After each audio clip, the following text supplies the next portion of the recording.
Terima kasih kepada Dewan Juri yang terhormat atas waktunya. Assalamualaikum warahmatullahi wabarakatuh. Shalom, Om Swastiastu, Namo Buddhaya, dan salam kebajikan. Apatis terhadap politik merupakan sikap yang tidak bermoral. Saya, Clara Natali Patricia, menyatakan setuju pada mosi perdebatan pada hari ini. Namun sebelum saya memulai argumen-argumen, saya akan memberikan definisi dari beberapa hal. Pertama, mengenai politik. Politik menurut KPPI adalah suatu pengetahuan tentang ketatanegaraan, kenegaraan beserta sistem dan dasar-dasarnya. Kedua, menurut para ahli, yaitu Gabriel Almond, politik merupakan suatu kegiatan yang berhubungan erat dengan kendali pengambilan keputusan publik dalam kehidupan masyarakat pada wilayah tertentu. Sedangkan apatis sendiri merupakan sikap acuh tak acuh dan tak peduli pada sekitarnya.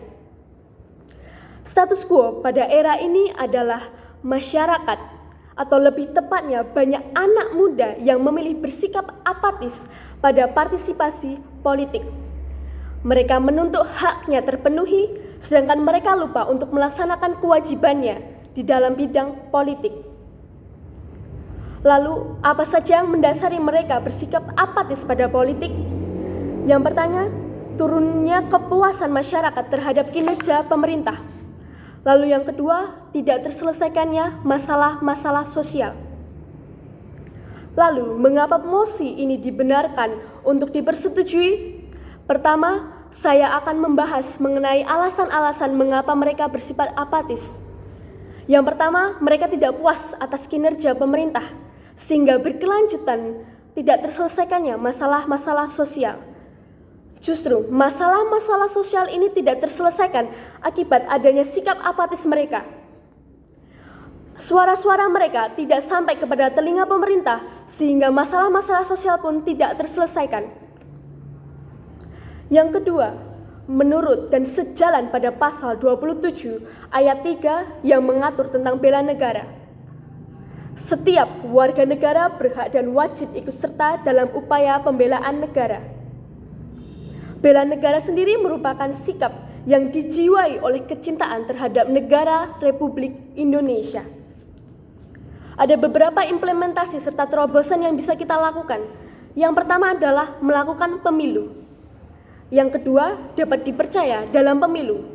Lalu yang ketiga adalah menghormati konstitusi untuk menjaga kestabilan negara. Pemilu sendiri memiliki tujuan. Yang pertama, peralihan pemerintah secara aman dan tertib. Lalu yang kedua, melaksanakan kedaulatan rakyat. Ketiga, memenuhi hak asasi dari masyarakat itu sendiri. Pemilu merupakan pemilihan umum di mana masyarakat menyampaikan suara mereka kepada pemerintah.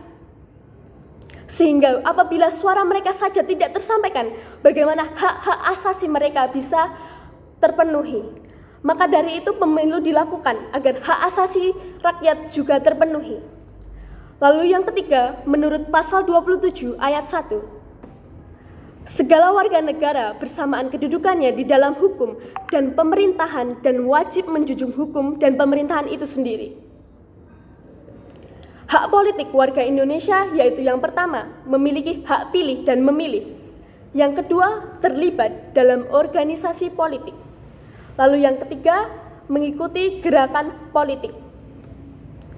Sikap apatis inilah yang membuat justru hak-hak mereka tidak terpenuhi. Tidak adanya kerjasama antara pemerintah dan rakyat, karena rakyat yang apatis membuat hak masyarakat tidak terpenuhi. Masyarakat merasakan hak yang tidak terpenuhi, justru melakukan protes dengan kata-kata yang menggunjing, menghakimi pemerintah, dan tidak bersikap moral, sedangkan mereka tidak menyadari kesalahan mereka sendiri. Lalu apa saja yang sudah dilakukan pemerintah untuk menanggulangi sikap apatis ini? Yang pertama, memfasilitasi pemuda-pemuda. Yang kedua, melakukan sosialisasi. Lalu yang ketiga adalah melakukan gencar-gencarnya melakukan sosialisasi juga di bidang media sosial. Karena kebanyakan sekarang yang memilih bersikap apatis merupakan pemuda-pemuda, sedangkan pemuda sedang aktif-aktifnya di dalam media sosial, maka pemerintah melakukan sosialisasi pada media-media sosial. Kesimpulan yang dapat saya ambil merupakan apatis bukan pilihan yang tepat agar negara kita maju. Namun ikut terlibat justru akan lebih baik. Indonesia merupakan negara demokratis, di mana demokrasi dari rakyat, untuk rakyat, dan oleh rakyat. Menentukan pilihan juga bukan hal yang mudah, tapi tidak memilih juga bukan sikap yang bijak. Terima kasih yang dapat saya sampaikan. Terima kasih.